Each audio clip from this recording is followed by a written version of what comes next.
অ্যাক্টিংয়ে আমি আসলে নিজের মানুষটা কখনো জাজ করতে হয় না, কারণ নিজের মানুষটা সবসময় 100তে 100ই দিবে। সো আমার মনে হয় দর্শকরা ভালো বলতে পারবে। আপনারা দর্শকদের যদি জিজ্ঞেস করেন, ওর ভিউজ বলেন বা হচ্ছে পপুলারিটি বলেন, সব আপনারা আমার চেয়ে বেশি ভালো বুঝবেন। আপনারা যেহেতু মিডিয়া কর্মী, সো আপনারা আমার চেয়ে বেশি ভালো জানেন এটা। এই যে নীলয় ভাইয়ের অনেকগুলো নাটক আসছে, আমরা জানি, একসাথে দেখা হবে কিনা? আসলে সত্যি কথা বলতে আমরা দেশের বাইরে যাব ঈদের পরের দিনই। তো ঈদের নাটকটা বেসিক্যালি 7 দিন টানা বা এর চেয়েও বেশি 1 মাস জুড়ে এরকম হয়, অনেক দিন ধরে হয়। সো এইবার মনে হয় আমরা ওইভাবে নাটকটা এনজয় করতে পারবো না, বাট আমার ফ্যামিলি মেম্বার অবশ্যই দেখবে। নীলয় ভাইয়ের সাথে নীলয় ভাই যতগুলো নাটক করে একসাথে দেখা হয় কিনা? হ্যাঁ হ্যাঁ, দেখা হয়, অনেক সময় দেখা হয়। সব দেখা হয় না, কারণ ও তো শুটিংয়েই থাকে। সো শুটিংয়ে থাকলে তো ওর নিজের নাটক তেমন একটা দেখতে পারে না, বাট আমরা আমাদের ফ্যামিলি নিয়ে দেখি, আমার শ্বশুর শাশুড়ি সবাই মিলে দেখি। কেমন এনজয় করে? অবশ্যই এনজয়েবল, বেশ ভালো লাগে।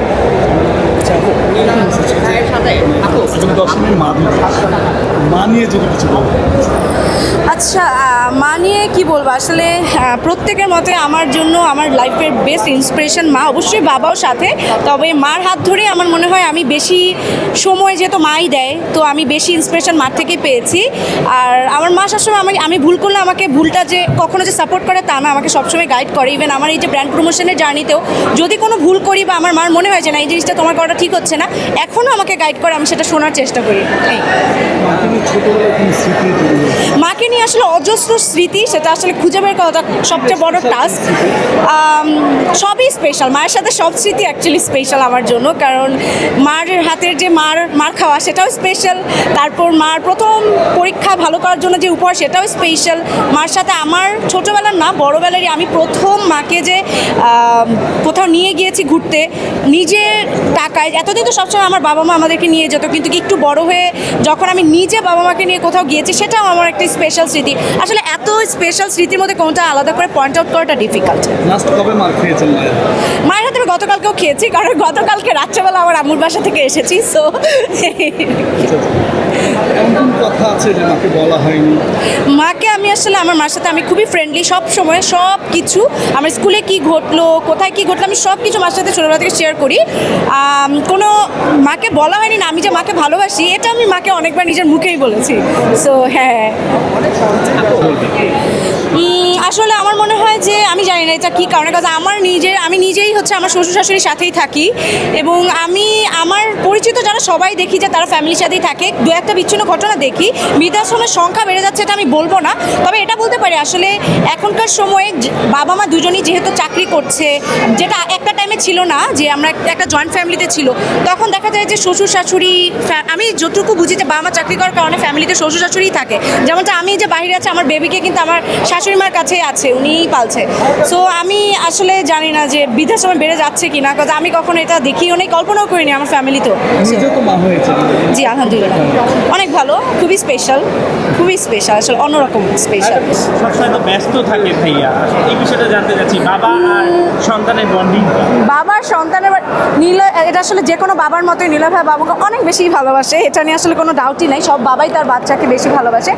সো আমরা একটা বাবুর জন্মের পরে দীর্ঘ সময় হচ্ছে একটু বাহিরেই ছিলাম, তো দেশের বাইরে থাকার কারণে 3 মাস আমার হাজব্যান্ডের সাথে 3-4 মাসই বাইরে ছিলাম। সো ওই সময়টা দেখা গেছে বাইরের কান্ট্রিতে শুটিং করলেও ওই সময় যেহেতু প্রথম থেকে বেবির সাথে আমার হাজব্যান্ড ছিল, তো খুব ভালো অ্যাটাচমেন্ট তৈরি হয়েছে। এখন পর্যন্ত শুটিংয়ের পরে যত রাতেই হোক না কেন, বেবি যদি ঘুমিয়ে থাকলে তো ঘুমিয়ে থাকলে, বেবি যদি জেগে থাকে একটা নির্দিষ্ট টাইম ওর সাথে পার করে দেন ঘুমাতে যায়। সো এই আর কি। আগে ফোন দিত কতবার নীলয় ভাই, আর এখন কতবার ফোন দেয়? আসলে এটা আমাদের গোনা হয় না, কেননা যখনই প্রয়োজন হয়, যখনই মনে পড়ে, এটা অসংখ্যবারই, কোনো গুণে কাউন্ট করা হয় না কখনো যে একবার দিয়েছি, 2বার দিয়েছি, 3বার দিয়েছি। যতবার প্রয়োজন হয়, যতবার মনে পড়ে, ততবারই ফোন দেওয়া হয়, কাউন্টলেস।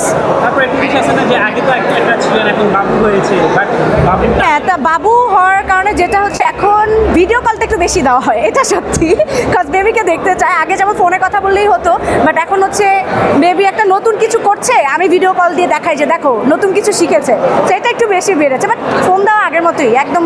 অনেকে বলেন বাবু হওয়ার পরে হাজবেন্ডের ভালোবাসা কমে যায়, মানে বাবুর প্রতি বেশি ভালোবাসা। এটা অনেকে বলে না, এটা কয়েকজন বলে।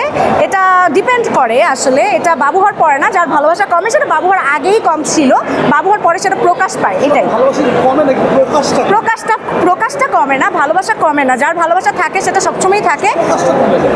প্রকাশের ধরনটা কমে যায়, মানে বিভিন্ন ডিফারেন্ট হয়ে যায়, একটা সময় ম্যাচিউর হয়, তো প্রকাশের ধরনটা ডিফারেন্ট হয়, সেটা ধরতে একটু সময় লাগে। এই আগে যেরকম ছিল সেরকমই আছে, খালি ধরনটা যেমন এখন ইনভলভ হয়েছে আমার বেবি, তো দেখা যায় আগে যেমন আমাদের নিজেদের কথা বেশি হতো, এখন বেবিকে নিয়ে অনেকটা সময় কথা হয়, সেটা তো ভালোবাসার ডিফারেন্ট একটা অ্যাঙ্গেল। দুলা ভাই কি নামে ডাকে? কি নামে ডাকে সেটা তো আমি বলবো, এটা পার্সোনাল বিষয়। বেবি বলে ডাকে, এটা সিম্পল একটা বিষয় যেটা শুনলে সবাই হাসবে, এই জন্য বলতে চাচ্ছিলাম না। এটা আমরা আগে থেকে, আমিও ডাকে, ওরাও ডাকে, খুশি মামুনি বলে ডাকে, অনেক কিছু। বাবারা সাধারণত যে নাম ধরে। সরি, কথাটা অ্যাঙ্গেল দিয়ে নিয়ে নিলাম। হ্যাঁ রাইট, সেটা আমি বুঝতে পেরেছি। কোরবানি নিয়ে